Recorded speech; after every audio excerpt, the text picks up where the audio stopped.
ਸ਼੍ਰੀ ਅਕਾਲ। ਤੁਸੀਂ ਵੇਖ ਰਹੇ ਹੋ ਟੀਵੀ ਪੰਜਾਬ ਤੇ ਮੈਂ ਹਾਂ ਤੁਹਾਡੇ ਨਾਲ ਇੰਦਰਪ੍ਰੀਤ ਕੌਰ ਸੰਗੇੜਾ। ਖਬਰਾਂ ਦੇ ਇਸ ਬੁਲੇਟਿਨ ਵਿੱਚ ਤੁਹਾਡਾ ਸਵਾਗਤ ਹੈ, ਜਿੱਥੇ ਨਜ਼ਰ ਮਾਰਦੇ ਹਾਂ ਸਭ ਤੋਂ ਪਹਿਲਾਂ ਹੈਡਲਾਈਨਸ ਤੇ। ਸਿਟੀਜ਼ਨਸ਼ਿਪ ਅਰਜ਼ੀਆਂ ਵਾਸਤੇ ਕਦੋਂ ਹੋਵੇਗੀ ਫੀਸ ਮੁਆਫ, ਇਮੀਗ੍ਰੇਸ਼ਨ ਮੰਤਰੀ ਨੇ ਦਿੱਤੀ ਜਾਣਕਾਰੀ। ਤਲਾਬ ਨੇੜਿਓਂ ਮਿਲੀ ਪੰਜਾਬੀ ਔਰਤ ਦੀ ਲਾਸ਼, ਕੁਝ ਦਿਨਾਂ ਤੋਂ ਬਜ਼ੁਰਗ ਸੀ ਲਾਪਤਾ। ਜੌਨ ਹੌਰਗਨ ਵੱਲੋਂ ਰਿਟਾਇਰਮੈਂਟ ਦਾ ਐਲਾਨ, ਆਪਣੀ ਸਿਹਤ ਨੂੰ ਦੇਖਦਿਆਂ ਲਿਆ ਇਹ ਫੈਸਲਾ। ਕੈਨੇਡਾ ਵਿੱਚ ਡਰਾਈਵਰ ਹੋਏ ਔਖੇ, ਗੈਸ ਦੀਆਂ ਕੀਮਤਾਂ ਨੇ ਕੀਤੇ ਪਰੇਸ਼ਾਨ। ਟਰੂਡੋ ਨੇ ਕੀਤਾ $350 ਮਿਲੀਅਨ ਦਾ ਵਾਅਦਾ, ਯੂਕਰੇਨ ਵਾਸਤੇ ਰਾਹਤ ਦਾ ਐਲਾਨ। ਸਿਟੀਜ਼ਨਸ਼ਿਪ ਐਪਲੀਕੈਂਟਸ ਦੀ ਫੀਸ ਨੂੰ ਮੁਆਫ ਕਰਨ ਦੇ ਬਾਰੇ ਐਲਾਨ ਕੀਤਾ ਗਿਆ ਸੀ। ਇਮੀਗ੍ਰੇਸ਼ਨ ਮੰਤਰੀ ਕੋਲੋਂ ਇੱਕ ਤਾਜ਼ਾ ਇੰਟਰਵਿਊ ਵਿੱਚ ਇਸ ਸੰਬੰਧੀ ਸਵਾਲ ਪੁੱਛਿਆ ਗਿਆ ਕਿ ਕਦੋਂ ਐਪਲੀਕੈਂਟਸ ਵਾਸਤੇ ਫੀਸ ਨੂੰ ਮੁਆਫ ਕੀਤਾ ਜਾਵੇਗਾ। ਇਸ ਦਾ ਜਵਾਬ ਉਹਨਾਂ ਵੱਲੋਂ ਦਿੱਤਾ ਗਿਆ। ਇਮੀਗ੍ਰੇਸ਼ਨ ਮੰਤਰੀ ਕਹਿੰਦੇ ਨੇ ਕਿ ਇਸ ਬਾਰੇ ਅਜੇ ਕੋਈ ਵੀ ਤਾਰੀਖ ਨਿਰਧਾਰਿਤ ਨਹੀਂ ਕੀਤੀ ਗਈ। ਕੈਨੇਡੀਅਨ ਸਿਟੀਜ਼ਨਸ਼ਿਪ ਅਰਜ਼ੀਆਂ ਵਾਸਤੇ ਫੀਸ ਕਦੋਂ ਮੁਆਫ ਕੀਤੀ ਜਾਵੇਗੀ, ਲਗਾਤਾਰ ਇਸ ਨੂੰ ਲੈ ਕੇ ਸਵਾਲ ਪੁੱਛਿਆ ਜਾ ਰਿਹਾ ਹੈ। ਕੈਨੇਡਾ ਸਰਕਾਰ ਵੱਲੋਂ ਇਹ ਐਲਾਨ ਕੀਤਾ ਗਿਆ ਸੀ ਕਿ ਉਨ੍ਹਾਂ ਵੱਲੋਂ ਕੈਨੇਡੀਅਨ ਸਿਟੀਜ਼ਨਸ਼ਿਪ ਐਪਲੀਕੈਂਟਸ ਵਾਸਤੇ ਫੀਸ ਮੁਆਫ ਕੀਤੀ ਜਾਵੇਗੀ। ਇਸ ਬਾਰੇ ਤਾਜ਼ਾ ਜਾਣਕਾਰੀ ਇਮੀਗ੍ਰੇਸ਼ਨ ਮੰਤਰੀ ਵੱਲੋਂ ਇੱਕ ਇੰਟਰਵਿਊ ਵਿੱਚ ਸਾਂਝੀ ਕੀਤੀ ਗਈ ਹੈ। ਦੱਸ ਦਈਏ ਕਿ ਕੈਨੇਡਾ ਸਰਕਾਰ ਵੱਲੋਂ ਪੈਂਡੈਮਿਕ ਤੋਂ ਪਹਿਲਾਂ ਕੈਨੇਡੀਅਨ ਸਿਟੀਜ਼ਨਸ਼ਿਪ ਐਪਲੀਕੈਂਟਸ ਵਾਸਤੇ ਫੀਸ ਮੁਆਫ ਕਰਨ ਦਾ ਐਲਾਨ ਕੀਤਾ ਗਿਆ ਸੀ, ਪਰ ਪੈਂਡੈਮਿਕ ਕਾਰਨ ਇਹ ਫੈਸਲਾ ਅੱਗੇ ਵਧਦਾ ਗਿਆ। ਇਸ ਵਾਰ ਜਦੋਂ ਫੈਡਰਲ ਚੋਣਾਂ ਦੇ ਨਤੀਜੇ ਸਾਹਮਣੇ ਆਏ, ਲਿਬਰਲ ਪਾਰਟੀ ਦੀ ਜਿੱਤ ਹੋਈ ਤਾਂ ਪ੍ਰਧਾਨ ਮੰਤਰੀ ਜਸਟਿਨ ਟਰੂਡੋ ਵੱਲੋਂ ਨਵੇਂ ਇਮੀਗ੍ਰੇਸ਼ਨ ਮੰਤਰੀ ਨੂੰ ਇਸ ਵਾਅਦੇ ਨੂੰ ਪੂਰਾ ਕਰਨ ਸੰਬੰਧੀ ਕਿਹਾ ਗਿਆ। ਫੀਸ ਮੁਆਫ ਕਰਨ ਦਾ ਜ਼ਿਕਰ ਇਮੀਗ੍ਰੇਸ਼ਨ ਮੰਤਰੀ ਦੇ ਮੈਂਡੇਟ ਲੈਟਰ ਵਿੱਚ ਵੀ ਕੀਤਾ ਗਿਆ ਤੇ ਇਸ ਨੂੰ ਪ੍ਰਾਇਓਰਿਟੀ ਦੇ ਆਧਾਰ ਤੇ ਰੱਖਿਆ ਗਿਆ ਹੈ। ਜਦੋਂ ਇਮੀਗ੍ਰੇਸ਼ਨ ਮੰਤਰੀ ਨੂੰ ਇਸ ਬਾਰੇ ਸਵਾਲ ਪੁੱਛਿਆ ਗਿਆ ਤਾਂ ਉਨ੍ਹਾਂ ਕਿਹਾ ਕਿ ਅਜੇ ਤੱਕ ਇਸ ਬਾਰੇ ਕੋਈ ਵੀ ਤਾਰੀਖ ਨਿਰਧਾਰਿਤ ਨਹੀਂ ਕੀਤੀ ਗਈ। ਜਿਸ ਵੇਲੇ ਉਨ੍ਹਾਂ ਨੂੰ ਠੀਕ ਲੱਗੇਗਾ ਤੇ ਉਹ ਆਪਣਾ ਇਹ ਵਾਲਾ ਵਾਅਦਾ ਪੂਰਾ ਕਰ ਦੇਣਗੇ, ਜਿਸ ਵਿੱਚ ਐਪਲੀਕੈਂਟਸ ਦੀ ਫੀਸ ਮੁਆਫ ਕਰਨਾ ਸ਼ਾਮਿਲ ਹੈ। ਇੱਥੇ ਇਹ ਵੀ ਦੱਸਣਯੋਗ ਹੈ ਕਿ ਕੈਨੇਡੀਅਨ ਸਿਟੀਜ਼ਨਸ਼ਿਪ ਐਪਲੀਕੇਸ਼ਨ ਦੇ ਬੈਕਲੌਗ ਵਿੱਚ ਪਹਿਲਾਂ ਦੇ ਮੁਕਾਬਲੇ ਵਾਧਾ ਹੋਇਆ ਹੈ, ਜਿਸ ਬਾਰੇ IRCC ਵੱਲੋਂ ਜਾਣਕਾਰੀ ਸਾਂਝੀ ਕੀਤੀ ਗਈ ਸੀ। ਅਪ੍ਰੈਲ 2020 ਦੌਰਾਨ ਸਿਟੀਜ਼ਨਸ਼ਿਪ ਇਨਵੈਂਟਰੀ ਵਿੱਚ 2,40,000 ਲੋਕ ਆਪਣੀਆਂ ਫਾਈਲਾਂ ਤੇ ਫੈਸਲੇ ਦਾ ਇੰਤਜ਼ਾਰ ਕਰ ਰਹੇ ਸਨ। ਅਕਤੂਬਰ 2021 ਦੌਰਾਨ ਇਹ ਅੰਕੜਾ ਵੱਧ ਕੇ 4,68,000 ਦੇ ਉੱਪਰ ਪਹੁੰਚ ਗਿਆ ਤੇ ਜਿਹੜਾ IRCC ਵੱਲੋਂ ਹੁਣ ਹਾਲ ਹੀ ਵਿੱਚ ਅੰਕੜਾ ਸਾਂਝਾ ਕੀਤਾ ਗਿਆ, ਉਸ ਵਿੱਚ ਪਤਾ ਚੱਲਿਆ ਕਿ ਇਸ ਸਮੇਂ 3,95,000 ਲੋਕ ਫਾਈਲਾਂ ਤੇ ਫੈਸਲੇ ਦਾ ਇੰਤਜ਼ਾਰ ਕਰ ਰਹੇ ਨੇ। ਇਮੀਗ੍ਰੇਸ਼ਨ ਮੰਤਰੀ ਵੱਲੋਂ ਤਾਜ਼ਾ ਇੰਟਰਵਿਊ ਵਿੱਚ तमाम ਗੱਲਾਂ ਦਾ ਜ਼ਿਕਰ ਕੀਤਾ ਗਿਆ, ਜਿਸ ਵਿੱਚ ਉਹਨਾਂ ਨੇ ਦੱਸਿਆ ਕਿ 6 ਜੁਲਾਈ ਤੋਂ ਐਕਸਪ੍ਰੈਸ ਐਂਟਰੀ ਦੇ ਸਾਰੇ ਪ੍ਰੋਗਰਾਮ ਮੁੜ ਤੋਂ ਸ਼ੁਰੂ ਕੀਤੇ ਜਾਣਗੇ, ਭਾਵ ਕਿ ਜਿਹੜੇ ਡਰਾਅ ਦੇ ਉੱਪਰ ਰੋਕ ਲਗਾਈ ਗਈ ਸੀ ਉਹ ਹੁਣ ਦੁਬਾਰਾ ਕੱਢੇ ਜਾਣਗੇ। ਇਸ ਤੋਂ ਇਲਾਵਾ ਇਮੀਗ੍ਰੇਸ਼ਨ ਵਿੱਚ ਸੁਧਾਰ ਲਿਆਉਣ ਦੀ ਗੱਲ ਵੀ ਉਹਨਾਂ ਵੱਲੋਂ ਕਹੀ ਗਈ। ਪਿਛਲੇ ਦਿਨੀ ਓਪਨ ਵਰਕ ਪਰਮਿਟ ਵਾਸਤੇ ਵੀ ਐਲਾਨ ਕੀਤਾ ਗਿਆ, ਜਿਸ ਨਾਲ ਅੰਤਰਰਾਸ਼ਟਰੀ ਵਿਦਿਆਰਥੀਆਂ ਨੂੰ ਇੱਕ ਵੱਡੀ ਰਾਹਤ ਮਿਲੀ ਹੈ। ਤਲਾਬ ਦੇ ਨੇੜਿਓਂ ਇੱਕ ਪੰਜਾਬੀ ਮੂਲ ਦੀ ਬਜ਼ੁਰਗ ਔਰਤ ਦੀ ਲਾਸ਼ ਮਿਲਣ ਦਾ ਮਾਮਲਾ ਸਾਹਮਣੇ ਆਇਆ। ਪੁਲਿਸ ਵੱਲੋਂ ਇਸ ਬਾਰੇ ਜਾਣਕਾਰੀ ਸਾਂਝੀ ਕਰਦਿਆਂ ਦੱਸਿਆ ਗਿਆ ਕਿ ਇਹ ਔਰਤ ਐਤਵਾਰ ਵਾਲੇ ਦਿਨ ਲਾਪਤਾ ਹੋਈ ਸੀ, ਜਿਸ ਤੋਂ ਬਾਅਦ ਉਹਨਾਂ ਨੂੰ ਤਲਾਬ ਦੇ ਨੇੜਿਓਂ ਇਸ ਬਜ਼ੁਰਗ ਔਰਤ ਦੀ ਲਾਸ਼ ਮਿਲੀ ਹੈ। ਪੁਲਿਸ ਮਾਮਲੇ ਦੀ ਜਾਂਚ ਕਰ ਰਹੀ ਹੈ ਤੇ ਇਸ ਦੀ ਮੌਤ ਦੇ ਕਾਰਨ ਵੀ ਪਤਾ ਲਗਾਉਣ ਦੀ ਲਗਾਤਾਰ ਕੋਸ਼ਿਸ਼ ਕੀਤੀ ਜਾ ਰਹੀ ਹੈ। ਮਾਮਲਾ ਬ੍ਰੈਂਪਟਨ ਤੋਂ ਸਾਹਮਣੇ ਆਇਆ, ਜਿੱਥੇ ਤਲਾਬ ਨੇੜਿਓਂ ਇੱਕ ਪੰਜਾਬੀ ਬਜ਼ੁਰਗ ਔਰਤ ਦੀ ਲਾਸ਼ ਮਿਲੀ ਹੈ। ਇਹ ਔਰਤ ਐਤਵਾਰ ਵਾਲੇ ਦਿਨ ਲਾਪਤਾ ਹੋਈ ਸੀ। ਜੀ ਹਾਂ, ਐਤਵਾਰ ਵਾਲੇ ਦਿਨ ਲਾਪਤਾ ਹੋਈ 81 ਸਾਲ ਦੀ ਪੰਜਾਬੀ ਮੂਲ ਦੀ ਬਜ਼ੁਰਗ ਔਰਤ ਦੀ ਹੁਣ ਬ੍ਰੈਂਪਟਨ ਦੇ ਇੱਕ ਤਲਾਬ ਨੇੜਿਓਂ ਲਾਸ਼ ਮਿਲੀ ਹੈ। ਇਹ ਬਜ਼ੁਰਗ ਔਰਤ ਬ੍ਰੈਂਪਟਨ ਦੇ ਨਾਲ ਸੰਬੰਧਿਤ ਦੱਸੀ ਗਈ ਹੈ, ਜਿਸ ਦੀ ਲਾਸ਼ ਬ੍ਰੈਂਪਟਨ ਦੇ ਲੈਕਸਿੰਗਟਨ ਰੋਡ ਅਤੇ ਲਾਰਡ ਮੈਡੋ ਰੋਡ ਦੇ ਨਜ਼ਦੀਕ ਪੈਂਦੇ ਤਲਾਬ ਕੋਲੋਂ ਮਿਲੀ ਹੈ।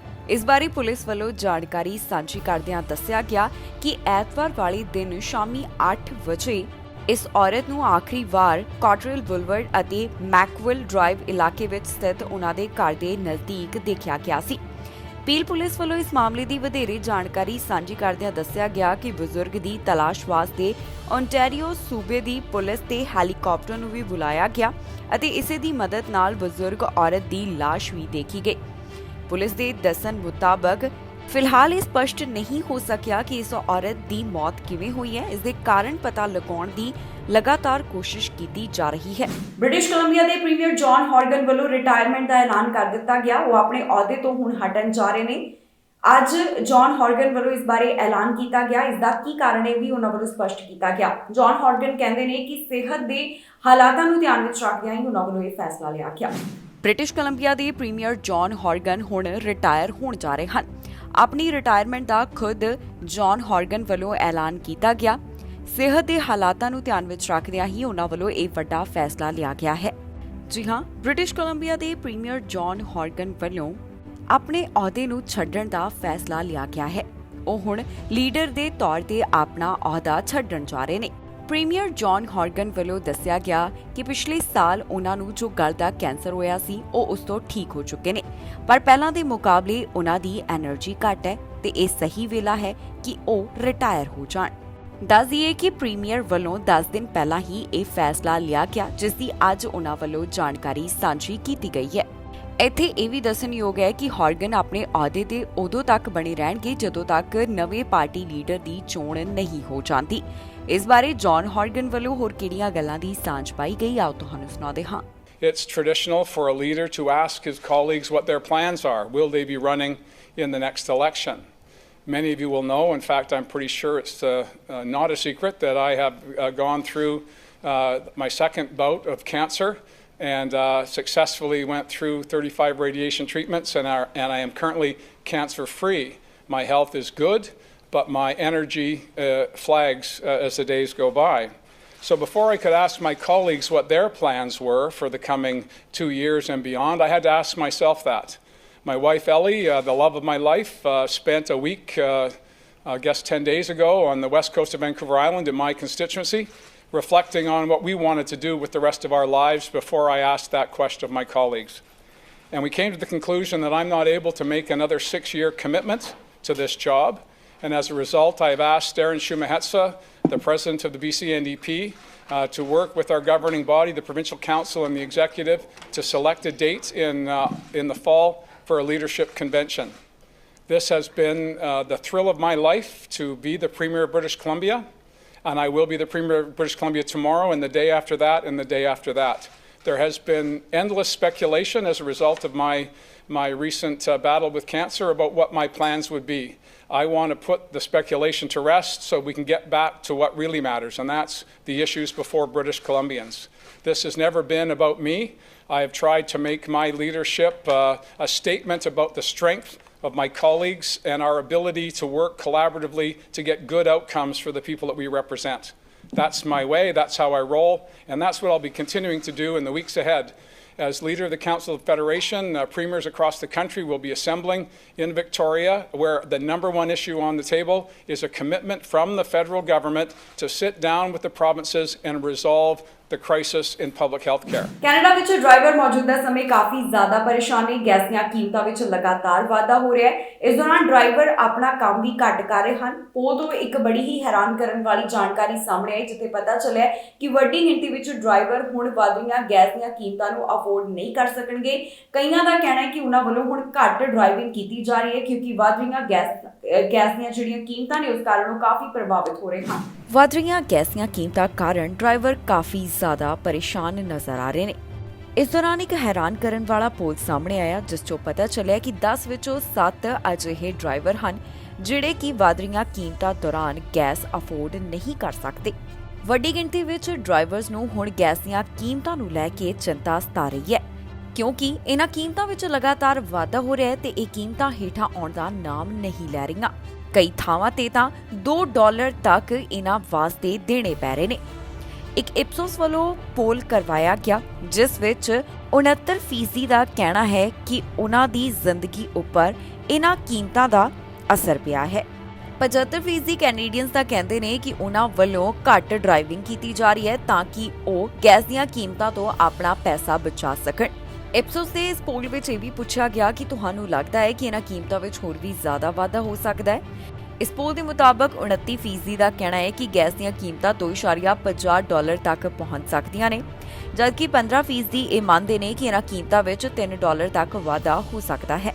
ਇਸ ਤੋਂ ਇਲਾਵਾ 44% ਰਿਸਪੌਂਡਰਸ ਕਹਿੰਦੇ ਨੇ ਕਿ ਉਹਨਾਂ ਵੱਲੋਂ ਹੁਣ ਆਪਣੇ ਵਾਹਨ ਬਦਲੇ ਜਾਣਗੇ। ਹੋ ਸਕਦਾ ਹੈ ਕਿ ਉਹ ਇਲੈਕਟ੍ਰਿਕ ਵਾਹਨਾਂ ਵੱਲ ਆਪਣਾ ਰੁਖ ਕਰਨ। 36% ਕਹਿੰਦੇ ਨੇ ਕਿ ਉਹਨਾਂ ਵੱਲੋਂ ਆਉਣ ਵਾਲੇ ਸਮੇਂ ਵਿੱਚ ਇਲੈਕਟ੍ਰਿਕ ਵਾਹਨ ਖਰੀਦ ਲਿਆ ਜਾਵੇਗਾ, ਕਿਉਂਕਿ ਅਜੇ ਉਹਨਾਂ ਨੂੰ ਨਹੀਂ ਲੱਗਦਾ ਕਿ ਇਹਨਾਂ ਗੈਸ ਦੀਆਂ ਕੀਮਤਾਂ ਵਿੱਚ ਗਿਰਾਵਟ ਹੋਵੇਗੀ। 49% ਕਹਿੰਦੇ ਨੇ ਕਿ ਉਹ ਸੋਚ ਰਹੇ ਹਨ ਕਿ ਉਹ ਇਲੈਕਟ੍ਰਿਕ ਚੀਜ਼ਾਂ ਦੀ ਹੀ ਵਰਤੋਂ ਕਰਨ। ਜ਼ਿਕਰਯੋਗ ਹੈ ਕਿ ਇਸ ਸਮੇਂ ਵੱਖ-ਵੱਖ ਦੇਸ਼ਾਂ ਵਿੱਚ ਲਗਾਤਾਰ ਗੈਸ ਦੀਆਂ ਕੀਮਤਾਂ ਵਧਦੀਆਂ ਜਾ ਰਹੀਆਂ ਨੇ।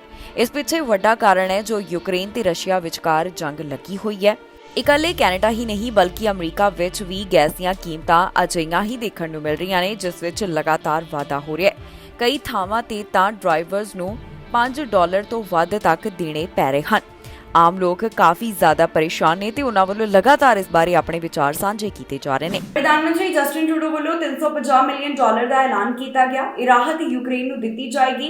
ਇਸ ਤੋਂ ਪਹਿਲਾਂ ਵੀ ਕਈ ਵਾਰ ਕੈਨੇਡਾ ਵੱਲੋਂ ਯੂਕਰੇਨ ਦੀ ਮਦਦ ਕੀਤੀ ਗਈ ਤੇ ਇੱਕ ਵਾਰ ਫਿਰ ਤੋਂ ਤਾਜ਼ਾ ਜਾਣਕਾਰੀ ਪ੍ਰਧਾਨ ਮੰਤਰੀ ਵੱਲੋਂ G7 ਦੇ ਸਮਿਟ ਦੌਰਾਨ ਸਾਂਝੀ ਕੀਤੀ ਗਈ। ਪ੍ਰਧਾਨ ਮੰਤਰੀ ਜਸਟਿਨ ਟਰੂਡੋ ਵੱਲੋਂ ਯੂਕਰੇਨ ਵਾਸਤੇ ਇੱਕ ਵਾਰ ਫਿਰ ਤੋਂ ਵੱਡੀ ਮਦਦ ਦਾ ਐਲਾਨ ਕੀਤਾ ਗਿਆ।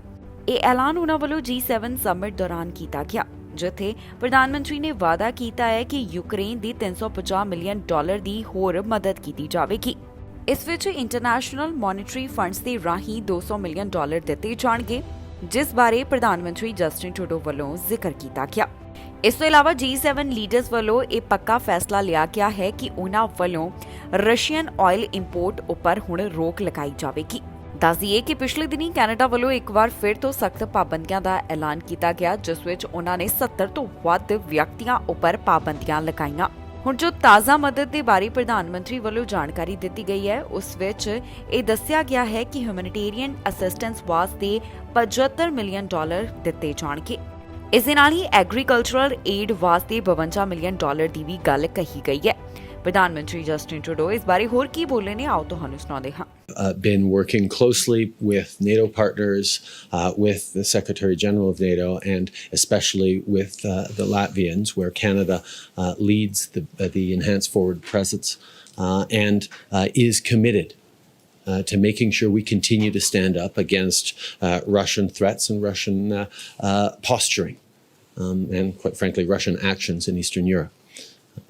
We, like others, are developing plans to be able to scale up rapidly. And those are conversations that I very much look forward to having over the next couple of days in NATO. The response that we are taking to Russia's illegal actions is measured and proportional, and we are not looking at being provocative. We are looking at ensuring that Russia knows we will be there to defend democracies and the values that underpin them as necessary. President Zelensky and the Ukrainians decide it's time to negotiate or move forward to resolving, to ensure that Russia faces defeat in Ukraine. They need to be able to negotiate from a position of force, and that's why a position of strength, and that's why we are continuing to be there with humanitarian assistance, with significant financial assistance, including what we announced today, so that the government can continue to function. ਰਾਹਗੀਰ ਔਰਤ ਨੂੰ ਇੱਕ ਵਾਹਨ ਦੀ ਟੱਕਰ ਲੱਗ ਗਈ, ਜਿਸ ਕਾਰਨ ਉਸ ਦੀ ਮੌਤ ਹੋ ਗਈ। ਪੁਲਿਸ ਮਾਮਲੇ ਦੀ ਜਾਂਚ ਕਰ ਰਹੀ ਹੈ। ਫਿਲਹਾਲ ਪੀੜਤ ਔਰਤ ਦੀ ਪਹਿਚਾਣ ਜਨਤਕ ਨਹੀਂ ਕੀਤੀ ਗਈ। ਸਕਾਰਬਰੋ ਤੋਂ ਇੱਕ ਅਜਿਹਾ ਮਾਮਲਾ ਸਾਹਮਣੇ ਆਇਆ, ਜਿੱਥੇ ਵਾਹਨ ਦੀ ਟੱਕਰ ਲੱਗਣ ਕਾਰਨ ਇੱਕ ਔਰਤ ਗੰਭੀਰ ਰੂਪ ਵਿੱਚ ਜ਼ਖਮੀ ਹੋਈ ਹੈ। ਇਸ ਬਾਰੇ ਟੋਰਾਂਟੋ ਪੁਲਿਸ ਵੱਲੋਂ ਜਾਣਕਾਰੀ ਸਾਂਝੀ ਕੀਤੀ ਗਈ। ਉਹਨਾਂ ਦੱਸਿਆ ਕਿ ਇਹ ਮਾਮਲਾ 9:30 ਦੇ ਕਰੀਬ ਕਿੰਗਸਟਨ ਅਤੇ ਗੋਲੋਵੇ ਰੋਡਸ ਦੇ ਨੇੜਿਓਂ ਸਾਹਮਣੇ ਆਇਆ। ਹਾਦਸੇ ਦੌਰਾਨ ਇੱਕ ਔਰਤ ਨੂੰ ਵਾਹਨ ਦੀ ਟੱਕਰ ਲੱਗੀ, ਜਿਸ ਤੋਂ ਬਾਅਦ ਉਹ ਜ਼ਖਮੀ ਹੋ ਗਈ। ਇਸ ਔਰਤ ਦੀ ਪਹਿਚਾਣ ਤਾਂ ਪੁਲਿਸ ਵੱਲੋਂ ਫਿਲਹਾਲ ਜਨਤਕ ਨਹੀਂ ਕੀਤੀ ਗਈ, ਪਰ ਇਹ ਜ਼ਰੂਰ ਦੱਸਿਆ ਗਿਆ ਕਿ ਇਸ ਰਾਹਗੀਰ ਔਰਤ ਦੀ ਉਮਰ 40 ਤੋਂ 50 ਸਾਲ ਦੇ ਕਰੀਬ ਹੈ, ਜਿਹੜੀ ਪੁਲਿਸ ਨੂੰ ਜ਼ਖਮੀ ਹਾਲਤ ਵਿੱਚ ਮਿਲੀ। ਟੋਰਾਂਟੋ ਪੈਰਾਮੈਡਿਕਸ ਦੇ ਦੱਸਣ ਮੁਤਾਬਕ ਇਸ ਔਰਤ ਨੂੰ ਗੰਭੀਰ ਹਾਲਤ ਵਿੱਚ ਟਰਾਮਾ ਸੈਂਟਰ ਭਰਤੀ ਕਰਵਾਇਆ ਗਿਆ। ਜਿਹੜਾ ਵਾਹਨ ਦਾ ਡਰਾਈਵਰ ਸੀ, ਘਟਨਾ ਵਾਲੀ ਥਾਂ ਦੇ ਉੱਪਰ ਹੀ ਮੌਜੂਦ ਸੀ। ਪੁਲਿਸ ਵੱਲੋਂ ਇਸ ਮਾਮਲੇ ਦੀ ਵਧੇਰੇ ਜਾਂਚ ਪੜਤਾਲ ਕੀਤੀ ਜਾ ਰਹੀ ਹੈ। ਉਹਨਾਂ ਦਾ ਕਹਿਣਾ ਹੈ ਕਿ ਅਜੇ ਤੱਕ ਇਹ ਸਪਸ਼ਟ ਨਹੀਂ ਹੋ ਸਕਿਆ ਕਿ ਇਸ ਹਾਦਸੇ ਦਾ ਕਾਰਨ ਕੀ ਸੀ। ਇਹ ਪਤਾ ਲਗਾਉਣ ਦੀ ਉਹਨਾਂ ਵੱਲੋਂ ਲਗਾਤਾਰ ਕੋਸ਼ਿਸ਼ ਕੀਤੀ ਜਾ ਰਹੀ ਹੈ। ਜਿਹੜੀ ਥਾਂ ਤੇ ਇਹ ਹਾਦਸਾ ਵਾਪਰਿਆ, ਉਸ ਨੂੰ ਕੁਝ ਸਮੇਂ ਵਾਸਤੇ ਬੰਦ ਕੀਤਾ ਗਿਆ। ਫਿਲਹਾਲ ਇਸ ਦੀ ਵਧੇਰੇ ਜਾਂਚ ਪੜਤਾਲ ਕੀਤੀ ਜਾ ਰਹੀ ਹੈ। ਚੋਰੀ ਅਤੇ ਗੋਲੀਬਾਰੀ ਦੀ ਘਟਨਾ ਸਾਹਮਣੇ ਆਈ ਹੈ। ਗੋਲੀਆਂ ਲੱਗਣ ਕਾਰਨ 6 ਜਾਣੇ ਜ਼ਖਮੀ ਹੋਏ ਨੇ, ਜਿਨ੍ਹਾਂ ਨੂੰ ਹਸਪਤਾਲ ਵਿੱਚ ਭਰਤੀ ਕਰਵਾਇਆ ਗਿਆ। ਇਹਨਾਂ ਦੀ ਹਾਲਤ ਸਥਿਰ ਦੱਸੀ ਜਾ ਰਹੀ ਹੈ। ਪੁਲਿਸ ਇਸ ਮਾਮਲੇ ਦੀ ਜਾਂਚ ਪੜਤਾਲ ਕਰ ਰਹੀ ਹੈ। ਫਿਲਹਾਲ ਪੀੜਤਾਂ ਦੇ ਨਾਮ ਜਨਤਕ ਨਹੀਂ ਕੀਤੇ ਗਏ। ਸਕਾਰਬਰੋ ਤੋਂ ਗੋਲੀਬਾਰੀ ਅਤੇ ਚੋਰੀ ਦਾ ਮਾਮਲਾ ਸਾਹਮਣੇ ਆਇਆ। ਗੋਲੀ ਲੱਗਣ ਕਾਰਨ 6 ਜਾਣੇ ਜ਼ਖਮੀ ਹੋਏ ਨੇ, ਜਿਸ ਬਾਰੇ ਪੁਲਿਸ ਵੱਲੋਂ ਡਿਟੇਲ ਸਾਂਝੀ ਕੀਤੀ ਗਈ ਹੈ। ਹੁਣ ਤੱਕ ਇਸ ਮਾਮਲੇ ਬਾਰੇ ਪੁਲਿਸ ਵੱਲੋਂ ਜੋ ਜਾਣਕਾਰੀ ਦਿੱਤੀ ਗਈ, ਉਸ ਵਿੱਚ ਦੱਸਿਆ ਗਿਆ ਕਿ ਇਹ ਘਟਨਾ ਹਾਈਵੇ 401 ਦੇ ਨੇੜਿਓਂ 1:30 ਦੇ ਕਰੀਬ ਸਾਹਮਣੇ ਆਈ, ਜਿੱਥੇ ਇੱਕ ਕਮਰਸ਼ੀਅਲ ਯੂਨਿਟ ਵਿੱਚ ਕੁਝ ਲੋਕ ਦਾਖਲ ਹੋ ਗਏ। ਉਹਨਾਂ ਵੱਲੋਂ ਚੋਰੀ ਦੀ ਵਾਰਦਾਤ ਨੂੰ ਅੰਜਾਮ ਦਿੱਤਾ ਗਿਆ ਤੇ ਗੋਲੀਆਂ ਵੀ ਚਲਾਈਆਂ ਗਈਆਂ। 6 ਪੀੜਤ ਕਿਸੇ ਤਰੀਕੇ ਹਸਪਤਾਲ ਵਿੱਚ ਖੁਦ ਪਹੁੰਚ ਗਏ, ਜਿਸ ਬਾਰੇ ਪੁਲਿਸ ਵੱਲੋਂ ਦੱਸਿਆ ਗਿਆ। ਇਹਨਾਂ ਸਾਰਿਆਂ ਦੀ ਹਾਲਤ ਹੁਣ ਸਥਿਰ ਦੱਸੀ ਜਾ ਰਹੀ ਹੈ। ਟੋਰਾਂਟੋ ਪੈਰਾਮੈਡਿਕਸ ਦੇ ਦੱਸਣ ਮੁਤਾਬਕ ਇੱਕ ਵਿਅਕਤੀ ਨੂੰ ਟਰਾਮਾ ਸੈਂਟਰ ਵਿੱਚ ਭਰਤੀ ਕਰਵਾਇਆ ਗਿਆ ਸੀ ਕਿਉਂਕਿ ਉਸ ਦੀ ਹਾਲਤ ਉਸ ਵੇਲੇ ਗੰਭੀਰ ਬਣੀ ਹੋਈ ਸੀ। ਬਾਕੀ ਸਾਰੇ ਪੀੜਤ ਜਿਹੜੇ ਇਸ ਘਟਨਾ ਨਾਲ ਜੁੜੇ ਹੋਏ ਨੇ ਉਹਨਾਂ ਨੂੰ ਲੋਕਲ ਹਸਪਤਾਲ ਵਿੱਚ ਭਰਤੀ ਕਰਵਾਇਆ ਗਿਆ, ਜਿਸ ਬਾਰੇ ਪੈਰਾਮੈਡਿਕਸ ਵੱਲੋਂ ਜਾਣਕਾਰੀ ਦਿੱਤੀ ਗਈ। ਇਹਨਾਂ ਪੀੜਤਾਂ ਦੇ ਨਾਮ ਫਿਲਹਾਲ ਜਨਤਕ ਨਹੀਂ ਕੀਤੇ ਗਏ ਤੇ ਨਾ ਹੀ ਸਸਪੈਕਟਸ ਬਾਰੇ ਬਹੁਤੀ ਡਿਟੇਲ ਅਜੇ ਤੱਕ ਸਾਂਝੀ ਕੀਤੀ ਗਈ ਹੈ। ਪੁਲਿਸ ਮਾਮਲੇ ਦੀ ਜਾਂਚ ਪੜਤਾਲ ਕਰ ਰਹੀ ਹੈ, ਜਿਸ ਤੋਂ ਬਾਅਦ ਬਾਕੀ ਦੀ ਜਾਣਕਾਰੀ ਉਹਨਾਂ ਵੱਲੋਂ ਦਿੱਤੀ ਜਾਵੇਗੀ। ਇੱਕ ਮਾਂ ਆਪਣੇ ਮਾਸੂਮ ਬੱਚੇ ਨੂੰ ਗੱਡੀ ਵਿੱਚ ਛੱਡ ਕੇ ਚਲੀ ਗਈ ਤਾਂ ਵੱਧ ਗਰਮੀ ਕਾਰਨ ਇਸ ਬੱਚੇ ਦੀ ਮੌਤ ਹੋ ਗਈ। ਦੱਸਿਆ ਜਾ ਰਿਹਾ ਹੈ ਕਿ ਇੱਕ ਮਾਂ ਜਿਹੜੀ ਕਿ ਸਕੂਲ ਵਿੱਚ ਪੜ੍ਹਾਉਂਦੀ ਸੀ, ਉਹ ਆਪਣੇ ਬੱਚੇ ਨੂੰ ਵਾਹਨ ਵਿੱਚ ਹੀ ਛੱਡ ਕੇ ਚਲੀ ਗਈ। ਇਹ ਵਾਹਨ ਸਕੂਲ ਦੇ ਬਾਹਰ ਪਾਰਕ ਕੀਤਾ ਗਿਆ ਸੀ। ਗਰਮੀ ਇੰਨੀ ਜ਼ਿਆਦਾ ਸੀ ਕਿ ਬੱਚੇ ਨੇ ਇੱਥੇ ਦਮ ਤੋੜ ਦਿੱਤਾ। ਹੁਣ ਪੁਲਿਸ ਵੱਲੋਂ ਇਸ ਸੰਬੰਧੀ ਜਾਂਚ ਪੜਤਾਲ ਕੀਤੀ ਜਾ ਰਹੀ ਹੈ। ਵਾਹਨ ਵਿੱਚ ਕਈ ਘੰਟੇ ਰਹਿਣ ਕਾਰਨ ਇੱਕ ਮਾਸੂਮ ਦੀ ਜਾਨ ਚਲੀ ਗਈ।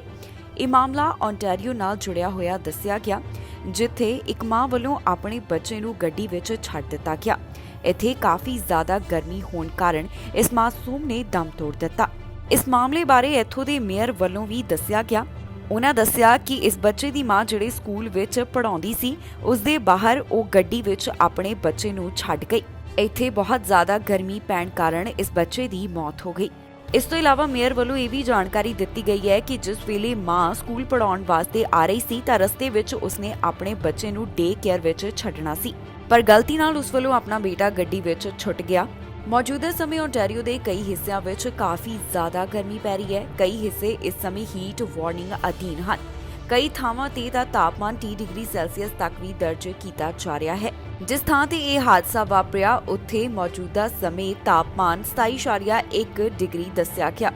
ਇਹ ਮਾਮਲਾ ਸਾਹਮਣੇ ਆਉਣ ਤੋਂ ਬਾਅਦ ਓਨਟਾਰੀਓ ਪੁਲਿਸ ਨੂੰ 3:45 ਦੇ ਕਰੀਬ ਘਟਨਾ ਵਾਲੀ ਥਾਂ ਤੇ ਬੁਲਾਇਆ ਗਿਆ, ਜਿੱਥੇ ਉਹਨਾਂ ਨੇ ਦੇਖਿਆ ਕਿ ਬੱਚੇ ਨੂੰ ਕੋਈ ਵੀ ਹੋਸ਼ ਨਹੀਂ ਸੀ। ਤੁਰੰਤ ਇਸ ਨੂੰ ਹਸਪਤਾਲ ਵਿੱਚ ਭਰਤੀ ਕਰਵਾਇਆ ਗਿਆ, ਪਰ ਉੱਥੇ ਉਸ ਨੂੰ ਮ੍ਰਿਤਕ ਐਲਾਨ ਕਰ ਦਿੱਤਾ ਗਿਆ। ਹੁਣ ਓਨਟਾਰੀਓ ਪੁਲਿਸ ਵੱਲੋਂ ਇਸ ਸਾਰੇ ਮਾਮਲੇ ਦੀ ਜਾਂਚ ਪੜਤਾਲ ਕੀਤੀ ਜਾ ਰਹੀ ਹੈ। ਉਹਨਾਂ ਵੱਲੋਂ ਇਸ ਬਾਰੇ ਬਹੁਤੀ ਡਿਟੇਲ ਅਜੇ ਸਾਂਝੀ ਨਹੀਂ ਕੀਤੀ ਗਈ। ਸ਼ੁਰੇਬਾਜ਼ੀ ਦਾ ਮਾਮਲਾ ਸਾਹਮਣੇ ਆਇਆ। ਚਾਕੂ ਲੱਗਣ ਕਾਰਨ 3 ਜਾਣੇ ਪੀੜਤ ਪਾਏ ਗਏ ਨੇ। ਪੁਲਿਸ ਇਸ ਮਾਮਲੇ ਦੀ ਜਾਂਚ ਪੜਤਾਲ ਕਰ ਰਹੀ ਹੈ। ਉਹਨਾਂ ਵੱਲੋਂ ਪੀੜਤਾਂ ਦੇ ਨਾਮ ਜਨਤਕ ਨਹੀਂ ਕੀਤੇ ਗਏ ਤੇ ਉਹਨਾਂ ਵੱਲੋਂ ਇਸ ਸੰਬੰਧ ਵਿੱਚ ਕਾਰਵਾਈ ਕੀਤੀ ਜਾ ਰਹੀ ਹੈ। ਆਟਵਾ ਤੋਂ ਸ਼ੁਰੇਬਾਜ਼ੀ ਦਾ ਮਾਮਲਾ ਸਾਹਮਣੇ ਆਇਆ, ਜਿਸ ਵਿੱਚ 3 ਦੀ ਮੌਤ ਹੋ ਗਈ ਤੇ 1 ਜ਼ਖਮੀ ਦੱਸਿਆ ਜਾ ਰਿਹਾ ਹੈ। ਪੁਲਿਸ ਵੱਲੋਂ ਇਸ ਮਾਮਲੇ ਬਾਰੇ ਜਾਣਕਾਰੀ ਸਾਂਝੀ ਕਰਦਿਆਂ ਦੱਸਿਆ ਗਿਆ ਕਿ ਇਹ ਮਾਮਲਾ ਰਾਤ 10:30 ਦੇ ਕਰੀਬ ਅਨੋਕਾ ਸਟਰੀਟ ਦੇ ਨੇੜਿਓਂ ਸਾਹਮਣੇ ਆਇਆ। ਜੋ ਇੱਕ ਵਿਅਕਤੀ ਜ਼ਖਮੀ ਹੋਇਆ ਉਸ ਨੂੰ ਹਸਪਤਾਲ ਵਿੱਚ ਭਰਤੀ ਕਰਵਾਇਆ ਗਿਆ, ਜਿੱਥੇ ਇਸ ਸਮੇਂ ਉਸ ਦਾ ਇਲਾਜ ਚੱਲ ਰਿਹਾ ਹੈ। ਪੁਲਿਸ ਵੱਲੋਂ ਇਸ ਮਾਮਲੇ ਦੀ ਵਧੇਰੇ ਜਾਣਕਾਰੀ ਸਾਂਝੀ ਕਰਦਿਆਂ ਦੱਸਿਆ ਗਿਆ ਕਿ 2 ਜਾਣੇ ਉਹਨਾਂ ਨੂੰ ਘਟਨਾ ਵਾਲੀ ਥਾਂ ਦੇ ਉੱਪਰ ਹੀ ਮ੍ਰਿਤਕ ਮਿਲੇ। ਤੀਸਰੇ ਨੂੰ ਹਸਪਤਾਲ ਵਿੱਚ ਭਰਤੀ ਕਰਵਾਇਆ ਗਿਆ ਸੀ, ਜਿਸ ਤੇ ਕਈ ਵਾਰ ਚਾਕੂ ਨਾਲ ਹਮਲਾ ਕੀਤਾ ਗਿਆ। ਇੱਕ ਹੋਰ ਪੀੜਤ ਨੇ ਕੁਝ ਸਮੇਂ ਬਾਅਦ ਦਮ ਤੋੜ ਦਿੱਤਾ। ਕੁੱਲ ਮਿਲਾ ਕੇ 3 ਲੋਕਾਂ ਦੀ ਇਸ ਸ਼ੁਰੇਬਾਜ਼ੀ ਦੀ ਘਟਨਾ ਵਿੱਚ ਮੌਤ ਹੋ ਗਈ। ਹੁਣ ਮਾਮਲੇ ਦੀ ਜਾਂਚ ਆਟਵਾ ਪੁਲਿਸ ਦੇ ਹੋਮਿਸਾਈਡ ਯੂਨਿਟ ਵੱਲੋਂ ਕੀਤੀ ਜਾ ਰਹੀ ਹੈ ਤਾਂ ਕਿ ਇਸ ਸ਼ੁਰੇਬਾਜ਼ੀ ਦੇ ਮਾਮਲੇ ਦੇ ਕਾਰਨ ਉਹਨਾਂ ਵੱਲੋਂ ਪਤਾ ਲਗਾਏ ਜਾ ਸਕਣ। ਓਨਟਾਰੀਓ ਪੁਲਿਸ ਵਾਚਡੌਗ ਵੱਲੋਂ ਦੱਸਿਆ ਗਿਆ ਹੈ ਕਿ ਸਪੈਸ਼ਲ ਇਨਵੈਸਟੀਗੇਸ਼ਨ ਯੂਨਿਟ ਵੱਲੋਂ ਵੀ ਪੜਤਾਲ ਸ਼ੁਰੂ ਕਰ ਦਿੱਤੀ ਗਈ ਹੈ। ਇਸ ਮਾਮਲੇ ਦੇ ਪੀੜਤਾਂ ਦੇ ਨਾਮ ਅਜੇ ਤੱਕ ਜਨਤਕ ਨਹੀਂ ਕੀਤੇ ਗਏ। ਪੁਲਿਸ ਇਸ ਦੀ ਵਧੇਰੇ ਜਾਂਚ ਪੜਤਾਲ ਕਰ ਰਹੀ ਹੈ, ਜਿਸ ਤੋਂ ਬਾਅਦ ਬਾਕੀ ਦੀ ਜਾਣਕਾਰੀ ਉਹਨਾਂ ਵੱਲੋਂ ਦਿੱਤੀ ਜਾਵੇਗੀ। ਹੁਣ ਤੱਕ ਦੀ ਅਪਡੇਟ ਵਿੱਚ ਇਹੀ ਗੱਲਾਂ ਦੀ ਸਾਂਝ ਪਾਈ ਗਈ ਹੈ।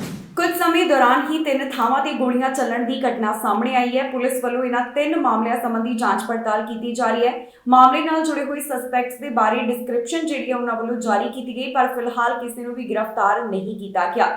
ਹੁਣ ਇਹਨਾਂ 3 ਮਾਮਲਿਆਂ ਸੰਬੰਧੀ ਪੁਲਿਸ ਦੀ ਜਾਂਚ ਪੜਤਾਲ ਜਾਰੀ ਹੈ। ਹੈਮਿਲਟਨ ਤੋਂ ਇੱਕ ਅਜਿਹਾ ਮਾਮਲਾ ਸਾਹਮਣੇ ਆਇਆ ਜਿੱਥੇ 80 ਮਿੰਟਾਂ ਦੇ ਵਿਚਕਾਰ ਹੀ ਪੁਲਿਸ ਨੂੰ 3 ਗੋਲੀਬਾਰੀ ਦੀਆਂ ਵਾਰਦਾਤਾਂ ਬਾਰੇ ਪਤਾ ਚੱਲਿਆ। ਹੈਮਿਲਟਨ ਪੁਲਿਸ ਵੱਲੋਂ ਇਸ ਬਾਰੇ ਜਾਣਕਾਰੀ ਸਾਂਝੀ ਕੀਤੀ ਗਈ। ਉਹਨਾਂ ਵੱਲੋਂ ਦੱਸਿਆ ਗਿਆ ਕਿ 80 ਮਿੰਟਾਂ ਦੌਰਾਨ ਹੀ 3 ਗੋਲੀਬਾਰੀ ਦੀਆਂ ਵਾਰਦਾਤਾਂ ਵਾਪਰੀਆਂ ਨੇ। ਇਨਵੈਸਟੀਗੇਟਰਸ ਵੱਲੋਂ ਦੱਸਿਆ ਗਿਆ ਕਿ ਪਹਿਲਾ ਮਾਮਲਾ ਰਾਤ 10:30 ਦੇ ਕਰੀਬ ਸਾਹਮਣੇ ਆਇਆ, ਜਿੱਥੇ ਉਹਨਾਂ ਨੂੰ ਇੱਕ Airbnb ਰੈਂਟਡ ਘਰ ਵਿੱਚ ਬੁਲਾਇਆ ਗਿਆ ਸੀ।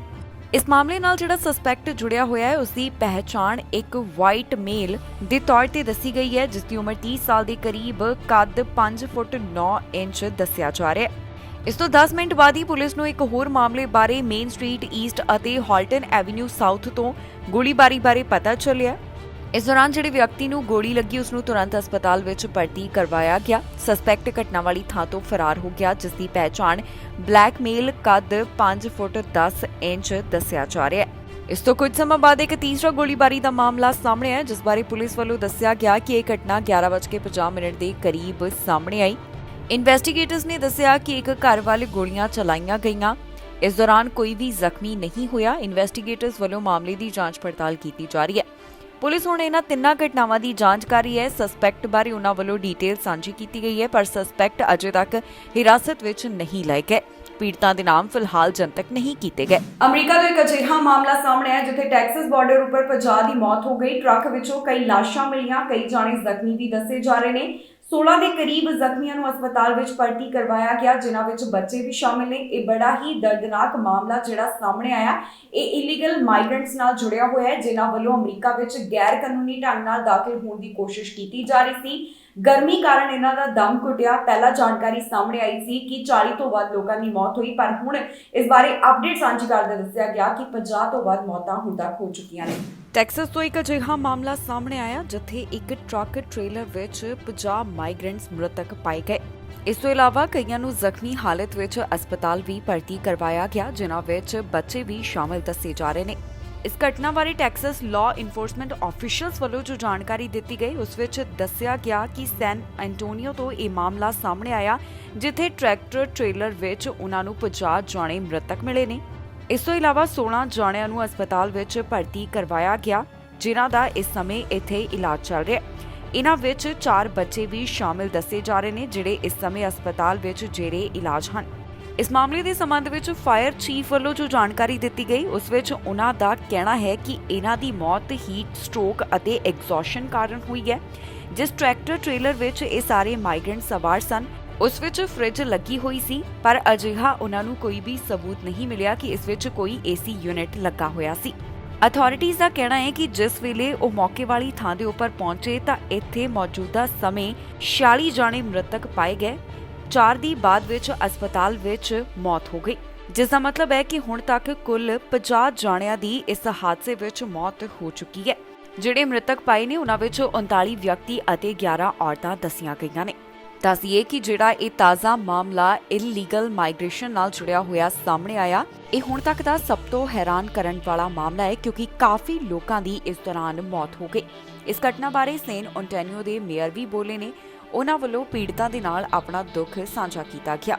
ਹੁਣ ਤੱਕ ਦੀ ਅਪਡੇਟ ਵਿੱਚ ਇਹ ਵੀ ਗੱਲ ਨਿਕਲ ਕੇ ਸਾਹਮਣੇ ਆਈ ਹੈ ਕਿ 3 ਜਾਣਿਆਂ ਨੂੰ ਹਿਰਾਸਤ ਵਿੱਚ ਲਿਆ ਗਿਆ। ਫਿਲਹਾਲ ਇਹ ਸਪਸ਼ਟ ਨਹੀਂ ਹੋਇਆ ਕਿ ਇਹ ਮਾਮਲਾ ਮਨੁੱਖੀ ਤਸਕਰੀ ਨਾਲ ਜੁੜਿਆ ਹੋਇਆ ਹੈ ਜਾਂ ਫਿਰ ਨਹੀਂ। ਜਿਹੜੇ ਪੀੜਤ ਨੇ ਉਹਨਾਂ ਵਿੱਚੋਂ ਜ਼ਿਆਦਾਤਰ ਪੀੜਤ ਮੈਕਸੀਕੋ ਨਾਲ ਸੰਬੰਧਿਤ ਦੱਸੇ ਜਾ ਰਹੇ ਨੇ।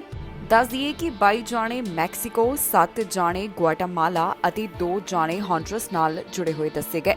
ਜ਼ਿਕਰਯੋਗ ਹੈ ਕਿ US customs and border patrol ਵੱਲੋਂ ਕੁਝ ਆંકੜੇ ਪੇਸ਼ ਕੀਤੇ ਗਏ, ਜਿਸ ਵਿੱਚ ਦੱਸਿਆ ਗਿਆ ਹੈ ਕਿ ਮਈ ਮਹੀਨੇ ਦੌਰਾਨ ਉਹਨਾਂ ਵੱਲੋਂ ਕਈ ਮਾਈਗ੍ਰੈਂਟਸ ਨੂੰ ਹਿਰਾਸਤ ਵਿੱਚ ਲਿਆ ਗਿਆ ਹੈ ਤੇ ਪਿਛਲੇ ਮਹੀਨੇ 2,40,000 ਨੂੰ ਡਿਟੇਨ ਕੀਤੇ ਜਾਣ ਬਾਰੇ ਵੀ ਦੱਸਿਆ ਗਿਆ।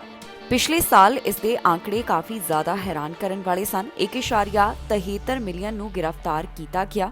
ਇਹ ਜੋ ਹੁਣ ਤਾਜ਼ਾ ਮਾਮਲਾ ਸਾਹਮਣੇ ਆਇਆ, ਅਜਿਹਾ ਪਹਿਲੀ ਵਾਰ ਨਹੀਂ ਹੋਇਆ। ਪਹਿਲਾਂ ਵੀ ਇਸ ਤਰ੍ਹਾਂ ਦੇ ਮਾਮਲੇ ਕਈ ਵਾਰ ਸਾਹਮਣੇ ਆਏ।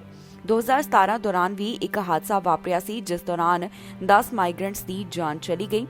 ਇਸ ਤੋਂ ਬਾਅਦ 2003 ਵਿੱਚ 19 ਮਾਈਗ੍ਰੈਂਟਸ ਨੇ ਆਪਣੀ ਜਾਨ ਗਵਾਈ ਸੀ। ਕਿਊਬਿਕ ਸੂਬੇ ਵਿੱਚ ਮੌਂਕੀ ਪੌਕਸ ਦੇ ਮਾਮਲੇ ਵਧਦੇ ਜਾ ਰਹੇ ਨੇ। ਪਹਿਲਾਂ ਦੇ ਮੁਕਾਬਲੇ ਇਹਨਾਂ ਮਾਮਲਿਆਂ ਵਿੱਚ ਵਾਧਾ ਦਰਜ ਕੀਤਾ ਗਿਆ। 200 ਤੋਂ ਵੱਧ ਮਾਮਲਿਆਂ ਦੀ ਹੁਣ ਤੱਕ ਇਸ ਸੂਬੇ ਵਿੱਚ ਪੁਸ਼ਟੀ ਹੋ ਚੁੱਕੀ ਹੈ। ਇਸ ਤੋਂ ਇਲਾਵਾ ਹੋਰ ਵੀ ਕਈ ਥਾਵਾਂ ਤੇ ਇਸ ਵਾਇਰਸ ਦੇ ਮਾਮਲੇ ਪਾਏ ਗਏ। ਕਿਊਬਿਕ ਦੇ ਵਿੱਚ ਮੌਂਕੀ ਪੌਕਸ ਵਾਇਰਸ ਦਾ ਫੈਲਾਅ ਹੋ ਰਿਹਾ ਹੈ। ਪਹਿਲਾਂ ਦੇ ਮੁਕਾਬਲੇ ਇੱਥੇ ਵੱਧ ਮਾਮਲੇ ਦਰਜ ਕੀਤੇ ਜਾ ਰਹੇ ਨੇ। ਕਿਊਬਿਕ ਤੋਂ ਤਾਜ਼ਾ ਜਾਣਕਾਰੀ ਸਾਹਮਣੇ ਆਈ, ਜਿੱਥੇ ਪਤਾ ਚੱਲਿਆ ਹੈ ਕਿ ਹੁਣ ਇੱਥੇ 200 ਦੇ ਕਰੀਬ ਮੌਂਕੀ ਪੌਕਸ ਦੇ ਕੁੱਲ ਮਾਮਲੇ ਹੋ ਚੁੱਕੇ ਨੇ। ਪ੍ਰੋਵਿੰਸ ਵੱਲੋਂ ਇੱਕ ਆંકੜਾ ਪੇਸ਼ ਕੀਤਾ ਗਿਆ, ਜਿਸ ਵਿੱਚ ਪਤਾ ਚੱਲਿਆ ਹੈ ਕਿ 202 ਦੇ ਕਰੀਬ ਮਾਮਲੇ ਸਾਹਮਣੇ ਆ ਚੁੱਕੇ ਨੇ। ਪਿਛਲੇ ਹਫ਼ਤੇ ਦੀ ਤੁਲਨਾ ਵਿੱਚ ਇਸ ਹਫ਼ਤੇ ਮੌਂਕੀ ਪੌਕਸ ਦੇ ਮਾਮਲਿਆਂ ਵਿੱਚ ਵਾਧਾ ਦਰਜ ਕੀਤਾ ਗਿਆ। ਸੂਬੇ ਦੇ ਹੈਲਥ ਵਿਭਾਗ ਵੱਲੋਂ ਜਾਣਕਾਰੀ ਦਿੱਤੀ ਗਈ ਕਿ ਉਹਨਾਂ ਵੱਲੋਂ 7,000 ਤੋਂ ਵੱਧ ਸਮਾਲ ਪੌਕਸ ਵੈਕਸੀਨ ਵੀ ਲਗਾਈਆਂ ਜਾ ਚੁੱਕੀਆਂ ਨੇ। ਇੱਥੇ ਇਹ ਵੀ ਦੱਸ ਦਈਏ ਕਿ ਪਿਛਲੇ ਮਹੀਨੇ ਸਭ ਤੋਂ ਪਹਿਲਾਂ ਕਿਊਬਿਕ ਸੂਬੇ ਵਿੱਚ ਹੀ ਮੌਂਕੀ ਪੌਕਸ ਵਾਇਰਸ ਦਾ ਮਾਮਲਾ ਦਰਜ ਕੀਤਾ ਗਿਆ ਸੀ। ਪਹਿਲਾ ਮਾਮਲਾ ਮੌਂਟਰੀਅਲ ਨਾਲ ਜੁੜਿਆ ਹੋਇਆ ਦੱਸਿਆ ਗਿਆ, ਜਿਸ ਦੀ ਪੁਸ਼ਟੀ 12 ਮਈ ਦੌਰਾਨ ਕੀਤੀ ਗਈ। ਇਸ ਤੋਂ ਬਾਅਦ ਫਿਰ ਕਈ ਆਊਟਬ੍ਰੇਕ ਦੇ ਮਾਮਲੇ ਸਾਹਮਣੇ ਆਏ। ਹੋਰ ਵੀ ਸੂਬਿਆਂ ਵਿੱਚ ਇਸ ਨਾਲ ਜੁੜੇ ਹੋਏ ਮਾਮਲੇ ਦਰਜ ਕੀਤੇ ਜਾ ਚੁੱਕੇ ਨੇ। ਇਸ ਬਾਰੇ ਵਿਸ਼ਵ ਸਿਹਤ ਸੰਗਠਨ ਵੱਲੋਂ ਵੀ ਸਮੇਂ-ਸਮੇਂ ਤੇ ਜਾਣਕਾਰੀ ਸਾਂਝੀ ਕੀਤੀ ਜਾ ਰਹੀ ਹੈ।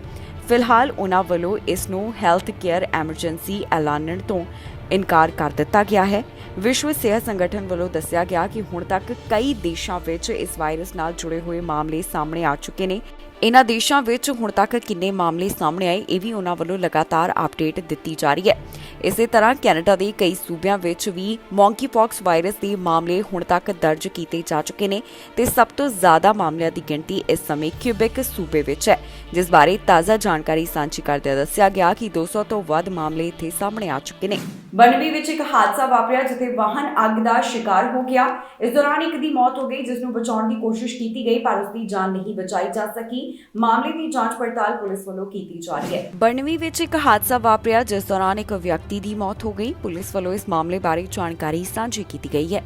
ਪੁਲਿਸ ਵੱਲੋਂ ਫੈਰੀ ਕ੍ਰੈਸ਼ ਦੇ ਬਾਰੇ ਡਿਟੇਲ ਸਾਂਝੀ ਕਰਦਿਆਂ ਦੱਸਿਆ ਗਿਆ ਕਿ ਇਸ ਹਾਦਸੇ ਵਿੱਚ ਇੱਕ ਵਿਅਕਤੀ ਨੇ ਆਪਣੀ ਜਾਨ ਗਵਾ ਦਿੱਤੀ।